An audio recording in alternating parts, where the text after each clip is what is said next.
이번에 다룰 케이스는 출퇴근제와 관련된 사건인데요. 영상이 있으니까 영상을 한번 보시죠.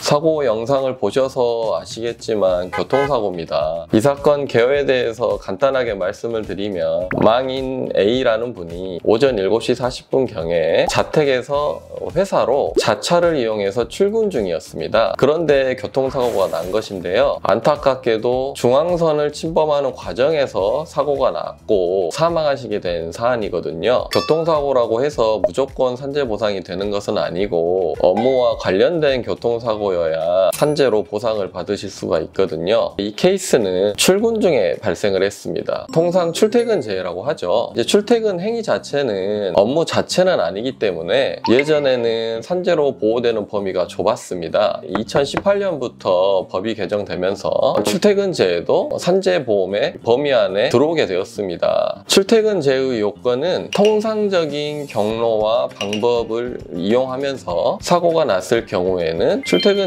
인정을 해주고 있습니다. 이 사건 자체가 자택에서 회사로 가는 경로 안에서 발생을 했거든요. 통상적인 경로 안에 들어오는지는 요새는 내비가 안내해주는 경로들이 있잖아요. 그 정도면 통상적인 경로로 인정을 해줍니다. 자차를 이용해서 출근을 하셨거든요. 그러면 통상적인 방법에도 해당을 합니다. 그래서 통상적인 경로와 방법을 이용하다가 사고가 나셨기 때문에 출퇴근제에는 해당하게 되는 것입니다. 그런데 큰 쟁점이 하나가 있는데요. 중앙선을 침범하는 과정에서 사고가 났습니다. 그러면 이게 왜 문제가 되느냐? 산재보험법에는 범죄 행위로 인한 사고 경우에는 산재보상에서 제외하도록 하게 되어 있습니다. 중앙선 침범 행위는 교통사고 특례법이라고 합니다. 교특법에 규정된 범죄 행위에 해당합니다. 그래서 형사처벌을 받게 돼 있습니다. 그렇기 때문에 중앙선 침범 행위라는 과정 속에서 발생을 해서 범죄 행위에 해당한다라는 이유로 근로복지공단이 불승인한 사안입니다. 그런데 범죄 행위로 인한 사고가 무엇이냐, 여기에 대해서 해석이 분분할 수가 있습니다. 대법원의 법리를 보시면 범죄 행위라는 것은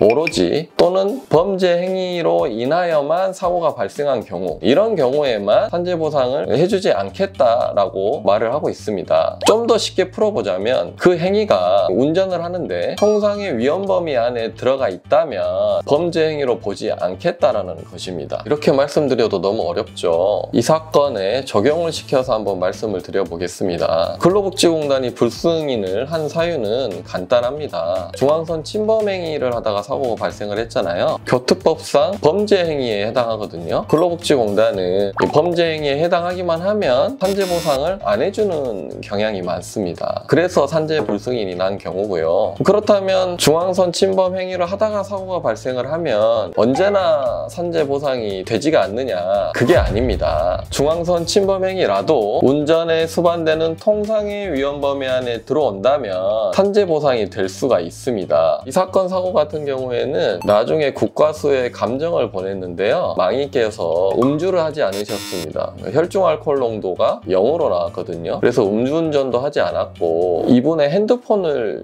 조사해보면 사고 난 날 저녁에 여자친구와 데이트 약속을 한 카톡 문자가 있거든요. 이분이 고의로 중앙선을 침범해서 어떠한 행위를 하려고 했던 의도는 없었다라고 주장을 한 것이죠. 그 다음에 이분의 운전 경력 증명서를 제출을 했는데, 이분이 운전하신 지 한 6년 정도 됐는데 단순한 법 위반도 없었습니다. 그만큼 모범적으로 운전을 하셨다는 것이죠. 이러한 점을 잘 정리해서 주장을 했습니다. 결론적으로 운전에 수반되는 통상의 위험 범위 안에 있다는 말은 누구나 운전을 하다가 저지를 수 있는 단순한 실수나 착오를 의미한다고 보시면 될 것 같습니다. 다행히 법원이 저희 주장대로 판단을 해주어서 소송에서 산재 승인이 된 케이스고요. 산재가 승인이 된 후 유족들께서 지급받은 보상이 유족급여와 장례비를 지급받으셨습니다. 유족급여는 한 1억 2천만 원 정도 상당의 금액을 지급받으셨고, 장례비는 한 1,200만 원 정도의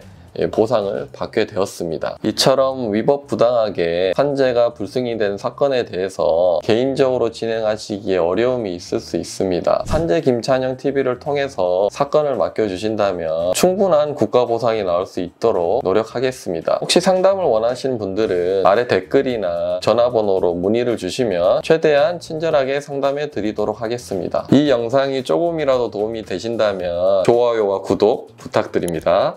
감사합니다.